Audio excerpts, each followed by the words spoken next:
Hai guys, jadi hari ini kita mau buat podcast tentang sejarah Timur Tengah yang judulnya Perang Teluk 1 dan Perang Teluk 2. Kenalin, nama aku Risma Amelia dengan NIM A1A22356 dan rekan aku Saya Selamat Agitan Saputra dengan NIM A1A223068. Dan saya Nova Ulansari dengan NIM A1A223067. Dan saya Nadine Rantika Putiko dengan ujung NIM 72. Nah, jadi kita mau tanya-tanya nih sama teman-teman kita. Nah, yang pertama, kira-kira apa sih latar belakangnya timbulnya krisis 1 sama krisisnya Teluk 2? Nah, kalau ditanya tentang latar belakang, kayaknya aku tahu deh. Latar belakang perang Teluk 1 tuh adanya keinginan Irak dan Iran menguasai Sungai Shat Al-Arab. Sungai Shat Al-Arab itu adalah jalur perairan strategi yang memisahkan antara Irak dan Iran menuju Teluk Persia. Nah, sepanjang perairan itu dibangun pelabuhan-pelabuhan besar. Wilayah ini merupakan jalur ekspor minyak sehingga menjadi wilayah sengketa. Nah, sebenarnya konflik ini sempat diselesaikan sih dalam perjanjian Algiers pada tahun 1975. Nah, perjanjian itu berhasil mempertemukan Saddam Hussein sebagai presiden Irak dan Muhammad Reza Pahlavi sebagai pemimpin Irak. Nah, terus ada latar belakang yang kedua, ketidakstabilan kondisi perekonomian Irak pasca Perang Teluk 1. Perang antara Irak dan Iran dalam kurun waktu tahun 1980 sampai 1988 tentunya berdampak pada perekonomiannya. Nah, pada saat itu Irak sempat menuduh Kuwait mencuri minyak dari ladang minyak Rumaillah yang merupakan wilayah Irak. Padahal saat itu Kuwait menantang dengan mengatakan bahwa Irak yang malah berusaha mengebor sumur minyak di wilayah Kuwait. Intinya sih, klaim minyak wilayah tersebut penuh minyak bumi merupakan salah satu upaya Irak dan dalam memulihkan perekonomiannya. Kalau latar belakangnya itu sih. Kira-kira proses apa sih yang berlangsung dari krisisnya Teluk 1 dan Teluk 2? Nah, jadi yang aku tahu kan, prosesnya berlangsungnya perang Teluk itu pada tahun 1980, Perdana Menteri Irak Tariq Aziz yang mendapatkan serangan udara. Pada saat itu sedang berlangsung secara konferensi ekonomi internasional yang diselenggarakan oleh Persatuan Mahasiswa Asia di Irak. Karena kejadian itu, Irak menganggap bahwa Iran sedang menentang untuk berperang. Saddam Hussein kemudian mengusir ribuan orang Iran dari Irak, serta mengancam Khomeini. Tidak hanya itu saja, Saddam juga menuntut Iran untuk kembali merundingkan perjanjian Algiers tahun 1975, serta menuntut pengembalian 3 pulau kecil di Selat Hormuz. Maaf ya guys, nanti. Saat itu kan proses berlangsungnya Erik malah unik. Ini benar-benar wala hayu anak ini aku ini. Stop ya. Cukup. Proses berlangsungnya perang Teluk 2, saat itu Saddam Hussein beranggapan negara-negara anggota Liga Arab akan netral dan tidak terlibat dalam invasi yang dijalankan Irak ke Kuwait. Tapi nyatanya 2/3 dari seluruh anggota Liga Arab tidak menyetujui serangan Irak tersebut. Pada tanggal 3 Agustus 1990, Dewan Keamanan PBB mendesak Irak agar menarik pasukannya dari Kuwait. Tapi Irak tidak menghiraukan. Pada tanggal 8 Agustus 1990, pemerintah Irak secara resmi menganeksasikan Kuwait. Oh, jadi gitu. Nah, kira-kira apa sih upaya penyelesaian krisis Teluk 1 dan Teluk 2? Upaya penyelesaiannya, kalau upaya penyelesaian krisis Teluk 1 sih seperti Dewan Keamanan PBB berusaha melakukan mediasi kepada kedua belah pihak dengan mengeluarkan berbagai resolusi untuk menghentikan perang. Perang Teluk I akhirnya berakhir pada tahun 1988 ketika Iran menerima resolusi dengan keamanan PBB nomor 616. PBB kemudian menyatakan bahwa kedua belah pihak akan segera bertemu untuk mengakhiri perang.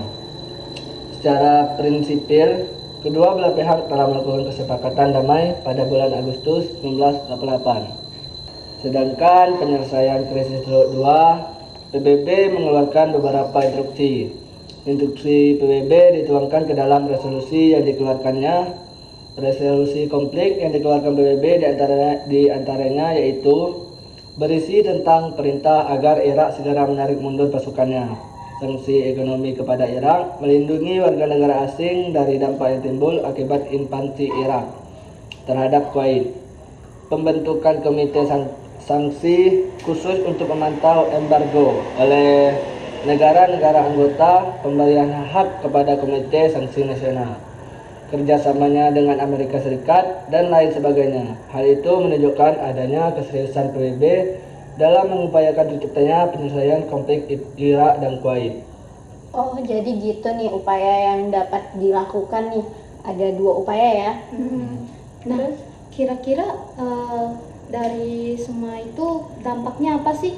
Kira-kira ada dampaknya tidak dari perang Teluk II? Pasti ada dampak dari 2 perang itu.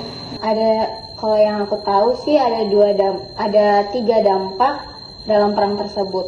Nah, yang pertama tuh ada embargo. Nah, usai revolusi, Dewan Keamanan atau DKPBB nomor 660 disahkannya saat Irak mulai menginvasi Kuwait. DKPBB kemudian mengesahkan resolusi lagi, yaitu nomor 678. Nah, resolusi tersebut sangat merugikan pihak Irak. Pasalnya dalam resolusi 678 disebut embargo ekonomi tetap diberlakukan pada Irak, bahkan Irak dilarang mengekspor minyak. Akibatnya, minyak yang diproduksi hanya dapat diperjualbelikan dalam negeri. Terus yang kedua ada kehancurannya ekonomi. Dampak perang Teluk II berikutnya adalah kondisi ekonomi Irak yang semakin merosot. Irak harus menanggung kerugian akibat perang sekitar 500 triliun US dollar. Nah, tak hanya itu, Irak juga harus membayar kerugian sekitar 14 miliar US dollar. Nah, yang ketiga ada korban jiwa. Akibat perang Teluk II tercatat setidaknya 148 tentara Amerika Serikat yang kehilangan nyawa dan ditambah 457 lain mengalami luka-luka. Tak hanya itu, tentara-tentara dari negara lain yang menjadi pasukan multinasional dilaporkan tewas sebanyak 100 orang. Nah, terus kalau misalnya ini ada Amerika PBB tadi. Nah, apa sih dari upaya penduduk Amerika terhadap perang Teluk tersebut? Upaya Amerika Serikat dan Iran untuk menyelesaikan klaim jangka panjang warga negara AS yang menjadi korban rezim Saddam Hussein telah mencapai kesimpulan hari ini sesuai dengan perjanjian penyelesaian klaim AS dan Iran yang ditandatangani pada tanggal 2 September 2010. Penyelesaiannya adalah dirancang untuk memberikan kompensasi yang adil bagi warga negara Amerika yang menjadi tawanan perang, sandera, dan perisai manusia selama perang Teluk pertama, dan prajurit AS yang terluka dalam serangan terhadap USS Start tahun 1987. Dan untuk menegaskan kekebalan Irak di pengadilan AS sehubung dengan klaim seperti itu. Oh, jadi gitu. Jadi upaya dari penduduk itu melakukan US Start tahun 1987. Kira-kira kan Irak tuh sebagai ada perubahan tidak atau kekuatan baru dari yang terjadinya krisis itu? Kalau menurut aku lagi nih, kalau Irak itu telah mengalami perubahan. Signifikannya, sejak invasi Amerika Serikat atau AS pada tahun 2003, perubahan ini mencakup aspek politik, ekonomi, dan sosial. Dalam konteks kekuatan baru, Irak telah berupaya meningkatkan kemandirian dan kemandirian pada dirinya sendiri, serta Meanwhile.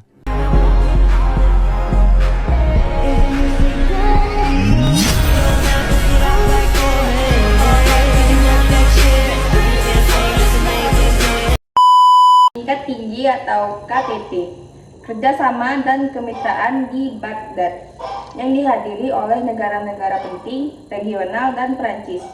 KTT ini menandai awal di era baru Irak, yang lebih berdaulat dan bebas dari pengaruh AS dan Iran.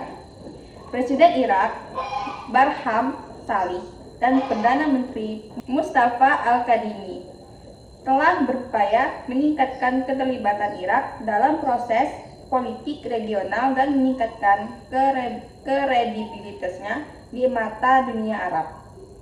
Itu saja yang saya tahu. Capek. Nah, teman-teman, sudah perubahan tadi, ada revolusinya juga. Revolusi dari Irak tersebut itu ada dua. Asal-usul suku Kurdi adalah satu, dimulai pada tahun 1919, Sheikh Mahmud berjanji mendeklarasikan perjuangan Kurdi di Irak melalui pemberontakan yang lebih dikenal sebagai Revolusi Sulaimaniyah.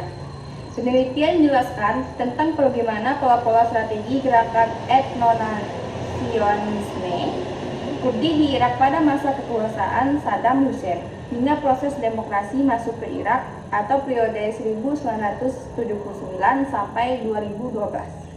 Dua, pada peristiwa perang Irak atau Iran merupakan puncak keinginan etnis Kurdi untuk menyamakan rezim Saddam Hussein.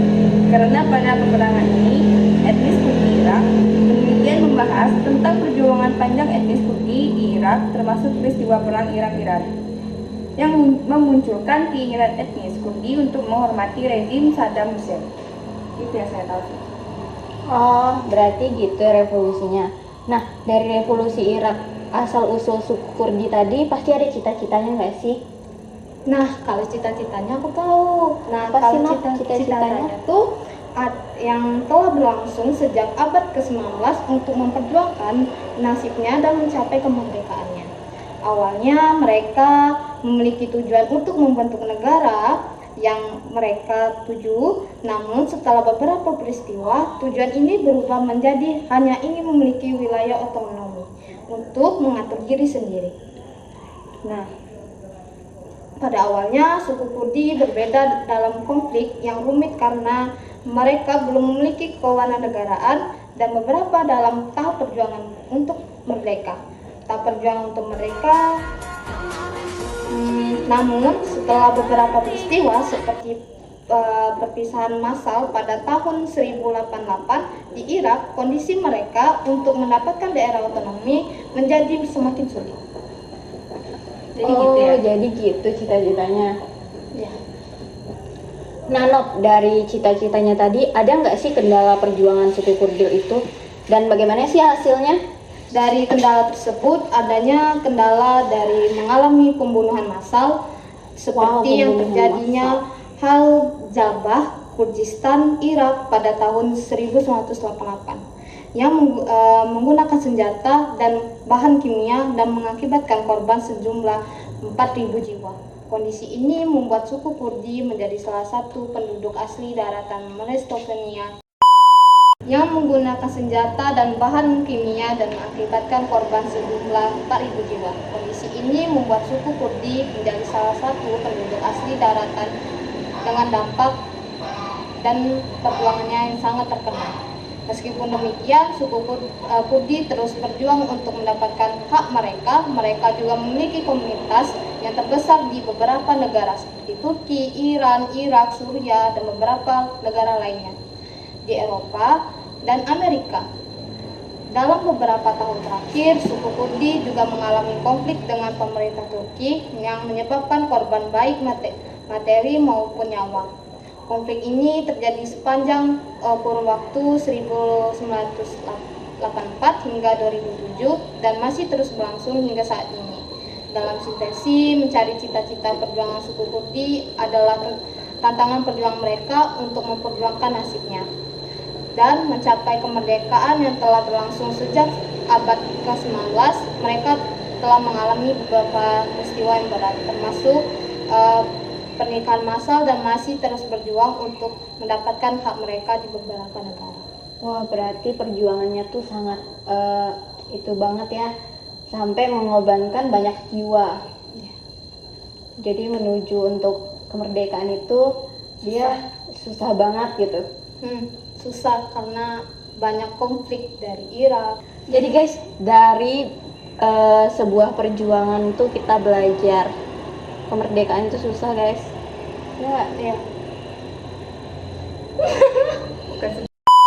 Jadi itu tadi perbincangan kita tentang apa sih? Perang Teluk 1 dan Perang Teluk 2. Ya, tentang perang Teluk 1 dan 2. Jadi Apa ya? sekian ya podcast kita hari ini.